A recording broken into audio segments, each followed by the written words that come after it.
Hello, everyone, and thank you for joining today. And welcome to our presentation of the cyber battlefield, endpoint security, and the new threat landscape.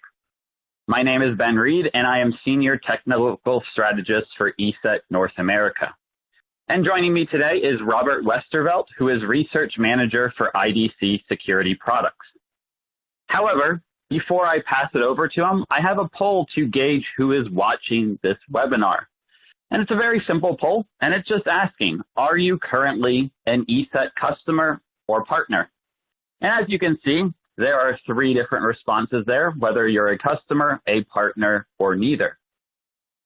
And with that, I'd like to introduce Robert Westervelt, and once again, thank you for joining me today. Thanks, Ben. Thanks very much. I appreciate being here today, and thank you all for joining today's webcast, the cyber battlefield. Today's attacks require reliable endpoint protection. I'm Rob Westervelt, as Ben said, research manager at IDC, and I've been covering security for more than 10 years. And some of the research I'm going to show you is research that I conducted within the last year. It's certainly interesting times that we live in with a variety of things happening on many levels that are impacting the way we buy products and services, specifically security products and services, are beginning to adapt to the changes in the threat landscape, and we'll go over the threat landscape. We'll also talk a little bit about modern attacks and what actually is a modern attack. Mid-market data breaches. We'll go through several data breaches that I've had selected just because these are mid-market organizations, and I think they really do sum up what's happening out there with regards to mid-market challenges that mid-market companies face day in and day out with regard to cyber attacks. I'll share with you 2 surveys that IDC did within the last year. One is directly with mid-market organizations, and we found some interesting things, some things around data security that I think were rather surprising. Then we'll go into what is endpoint protection, some of the trends there with regards to what organizations are considering, the kinds of components that they're looking for, the kinds of features and functionality that matters most to them in the selection process. And I'll wrap it up with some guidance, especially in this day and age where we are seeing a lot of so-called next-generation products come to market, and a lot of products that claim to be almost, they don't go all the way and say that they're the silver bullet, but they try to say that they are there to pretty much detect almost everything. And to begin, let's just look at the threat actors. And essentially there are 3 kinds of threat actors out there. That's financially motivated attackers, nation-state attackers, and hacktivists. This is nation-state attackers. And nation-state attacks are typically they use custom malware. They're very well funded.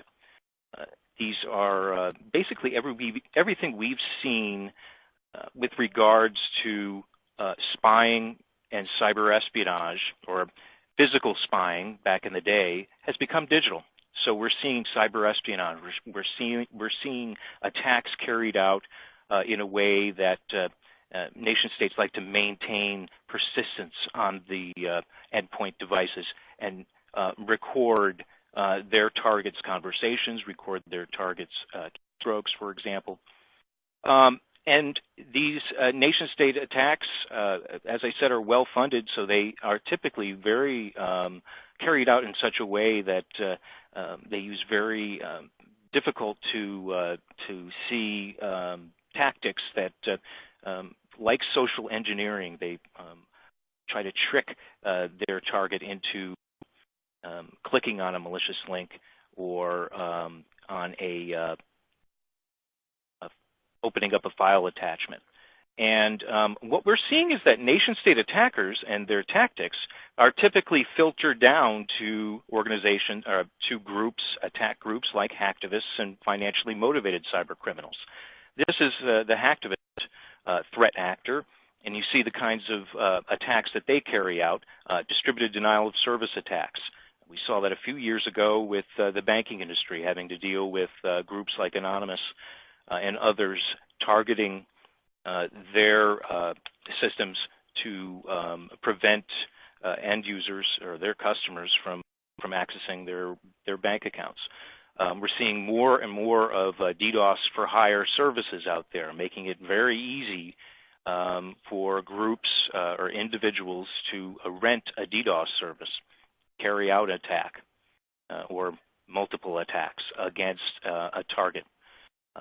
We also, you'll see the anonymous face there, synonymous with that anonymous group. But the other group there is the Syrian Electronic Army, and I like to bring them up in conversation with regards to hacktivists, because ultimately what we're seeing is they can cause some costly damage. And Syrian Electronic Army took over the Associated Press's Twitter feed a few years back, and in just one tweet, they cost $138 billion in losses to the stock market, and that's just with one tweet in the matter of minutes.